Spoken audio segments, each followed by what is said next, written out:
Le lendemain de la solennité du Sacré-Cœur de Jésus, l'Église célèbre la mémoire du cœur immaculé de la Bienheureuse Vierge Marie, cette année le 28 juin. La coutume remonte à la dévotion au cœur de Jésus initiée par saint Jean-Eudes au XVIIe siècle, dans l'idée que le cœur de Marie lui était nécessairement proche et associé. Les deux cœurs de Jésus et de Marie sont présents sur la médaille miraculeuse de sainte Catherine Labouré en 1830. C'est grâce aux apparitions de Marie à Fatima, le 13 juillet 1917, que cette dévotion a été renouvelée, car la Sainte Vierge révéla au petit berger que Dieu souhaitait établir la dévotion au cœur immaculé de Marie pour le salut du monde. À cette demande fut associée la pratique de la communion réparatrice du premier samedi de chaque mois, accompagnée de la récitation du chapelet. Le pape Pie XII consacra le monde entier au cœur immaculé de Marie le 31 octobre 1942, acte renouvelé le 8 décembre 1942 et le 25 mars 1984 par saint Jean-Paul II. En 1944, Pie XII décréta que l'Église universelle devait célébrer cette mémoire le 22 août, et suite à la réforme liturgique de 1969, elle passa au samedi, lendemain de la fête du Sacré-Cœur de Jésus. Cette tradition s'appuie sur le célèbre verset de l'Évangile de saint Luc, lu ce jour, suite au recouvrement de Jésus au temple, dans lequel il relate que, je cite, « sa mère gardait dans son cœur tous ces événements ». Saint Jean-Eudes nous enseigne que ce cœur a été façonné par la Sainte Trinité pour être un modèle inégalé de fidélité, d'amour maternel et de sainteté. Le cœur de Marie nous est présenté comme le cœur le plus noble et généreux que Dieu le Père ait jamais créé. De ce cœur immaculé, voici ce que sainte Élisabeth de la Trinité en a écrit. Je cite : « Si tu savais le don de Dieu, il est une créature qui connut ce don de Dieu, qui n'en perdit pas une parcelle, mais une créature qui fut si pure, si lumineuse, qu'elle semble être la lumière elle-même, un miroir de justice. Elle est une créature dont la vie fut si simple, si perdue en Dieu, que l'on ne peut presque rien en dire.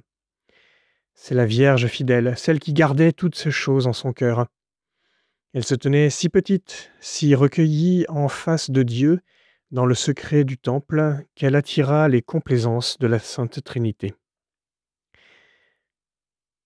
Sur le point fondamental de ce que Marie médite le don de Dieu dans son cœur, peut-être pouvons-nous aller jusqu'à dire qu'elle médite sur le don de la création et qu'elle sait en discerner et accueillir la bonne nouvelle.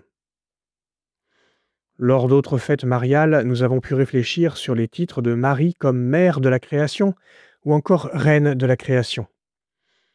Sainte Élisabeth de la Trinité rappelle que Marie est aussi créature.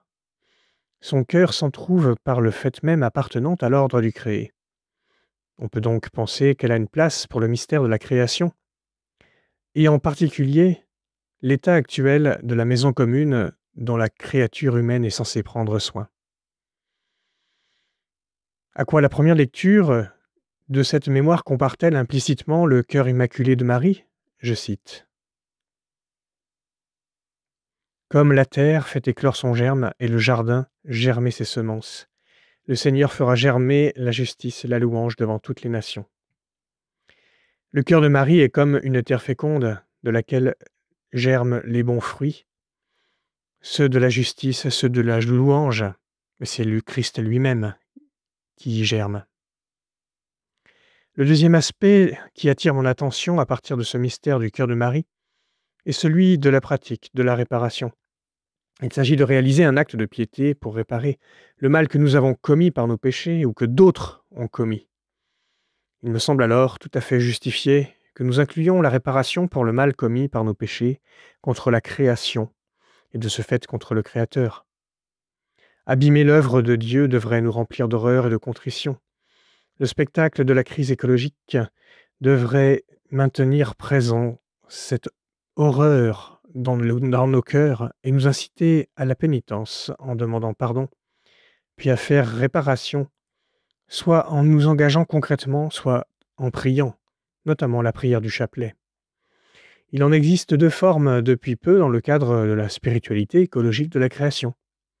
La première est le chapelet Laudato Si, proposé par le mouvement Laudato Si dans l'esprit du cantique des créatures de saint François d'Assise, et l'autre est le rosaire pour la sauvegarde de la création, proposé dans le livre Prière pour la création dans l'esprit de Laudato Si, publié en 2022. L'adversaire se réjouit de ce que l'œuvre de Dieu soit abîmée. Il s'enragera de voir que ceux qui doivent garder la maison commune se repentiront de faillir à leur mission et poseront des actes de sincère réparation, et demanderont consolation dans le mal commis contre la création. Le cantique savant de psaume pour la messe du jour nous indique la posture à avoir pour faire cela. Je cite: De la poussière il relève le faible, il retire le pauvre, le malheureux de la cendre, pour qu'il siège parmi les princes, et reçoive un trône de gloire. Au Seigneur les colonnes de la terre, sur elles il a posé le monde.